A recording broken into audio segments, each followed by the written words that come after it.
Today, we're at Russo's Marina, home of the Hook, Line, and Sinker Bait Shop for a West Coast Bass Pro-Am event on the California Delta. It's the first day of this two-day event, which is the final West Coast Bass Tournament of the year.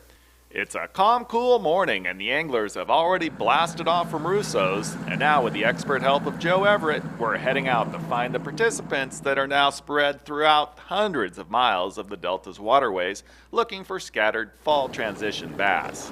On the decks, we see right away a wide variety of baits, including jigs, weightless worms, and swim baits, but also topwater plugs and crankbaits, which is expected this time of year when the water conditions are changing and the bass have not settled into one particular feeding pattern. Well, this started this morning throwing topwater, and my non-boater caught a decent fish on a spook.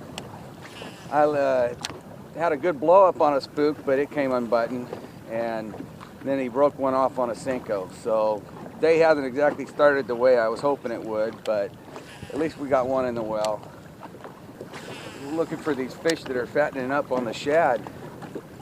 That's kind of what I'm hoping will happen today. So that's my plan. I'm going to run the main river channels, throwing this crankbait and swimming a jig, and see if I can't get a few fat fish that want to play, go for a boat ride.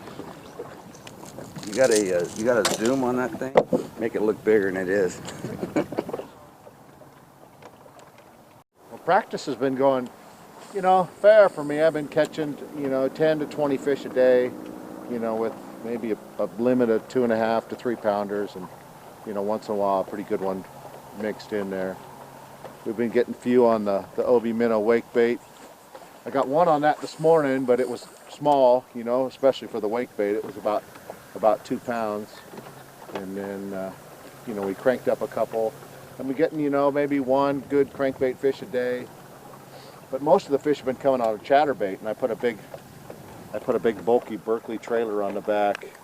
So it looks just like the crawdads out here, and you can kind of work it in and out of the weeds, down through the stuff. And I've been getting, the majority of the decent fish on this. But, today I've been getting little teeny ones on it. I mean, 10 inches, 12 inches on it. I'm just fishing just to win this thing, so I've been throwing back the little ones. We probably caught, a limit of 13 inches already today, and I got one, 2 pounder in the box, and, we're just looking for, a couple more good bites. You need a lot of weeds.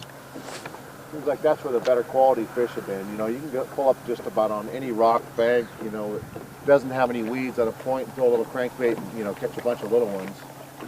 Senko or a little worm, drop shot, kind of whatever you feel like, catch little ones. But I found most of these big ones are on these weed flats, and almost the big giant flats have been better.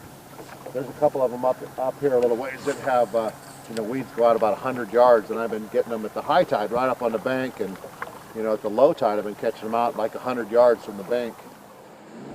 So far, it seems that day one has these experienced tournament anglers a little bit off balance and unsure of where to run to next. But at the day one weigh-in, we'll find out who best figured out the day's productive patterns. Back at Russo's Marina, each team will weigh in their combined or shared weight 5-fish limits to determine the day's leaderboard. In the first flight is veteran pro Russ Meyer with today's partner Jonathan Bradford, who are both in contention to win the Angler of the Year title. Fair amount of fish, but no big fish. Jonathan got one maybe about 4 pounds, but no big studs. So tomorrow that's what we're looking for, just a small limit. It was kind of tough after we left our first pattern, and probably should have stayed there. Well, we ran all the way to Sugar Cut and got one fish on a jig, got one on a Senko. Then left there at about 1:30 and ran up to Fisherman's Cut, and then just fished the outside edges of Frank's Track, and still beat today at work. Topwater fish. While some are more pleased than others with their catch, today's limits are generally small according to typical Delta standards. And with 13.5 pounds, it was Russ Meyer taking control of first place. Dan Castellanos close behind in second. So, the big ones seem to elude us. And in third, with just over 12.5 pounds, it's Mark Lazane. Got 5 fish, you did your job. Jim Novotny, another contender for Angler of the Year, is in fourth with 8.86 pounds. About 7.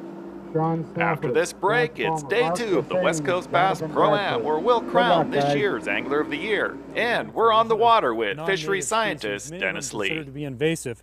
This here is Egeria densa, also known as Brazilian pondweed.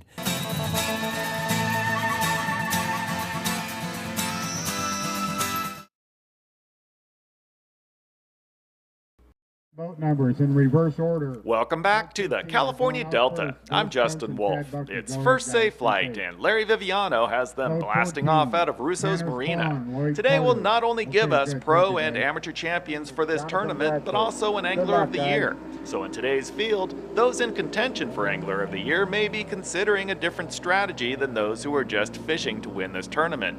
But whether they're looking for solid 5-fish limits to ensure Angler of the Year points, or gambling and going all out for tournament-winning big fish, knowledge of the Delta as a fishery is key. Again, our driver is Joe Everett, but today we're joined by fishery scientist Dennis Lee, who has an outstanding understanding of the fishery from both a scientist and a fisherman's point of view.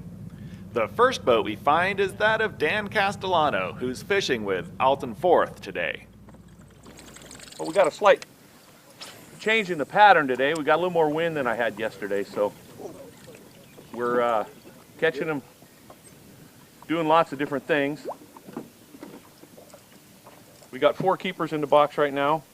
One on the top, on the spook. We got one on the LV 500. Got one on a chatterbait. And we got one on a Senko. So if the wind dies down, I'll throw that spook a little bit more. But we got to be in a little bit of current, which is not much of a swing today. I think there's only like a 2-foot incoming. So I'm throwing the buzz bait, see if I can get one to come up on that. We got, like I said, 4 fish for probably 8 pounds right now, if we're lucky. So we're looking for that one big bite to fill the limit. Dan and his non-boulder Alton here out on the Delta, they've got about 4 fish, he said, in the live well. It's been a mixed bag. He's been doing all kinds of things this morning. It's a beautiful day, a little bit of wind, the tide's coming in. Water temperature is about 65 degrees, so he's trying a variety of techniques. All 4 fish have come on different baits, so he's going to keep looking. Fish are probably kind of in a transition now. We're moving from the summer period into a fall period now. Fish are scattered, so he's going to have to do a lot of looking to find another big fish to finish out the day. Dan's fishing here in this little cut off the main San Joaquin. He's moved up here because the water's a little bit more off color.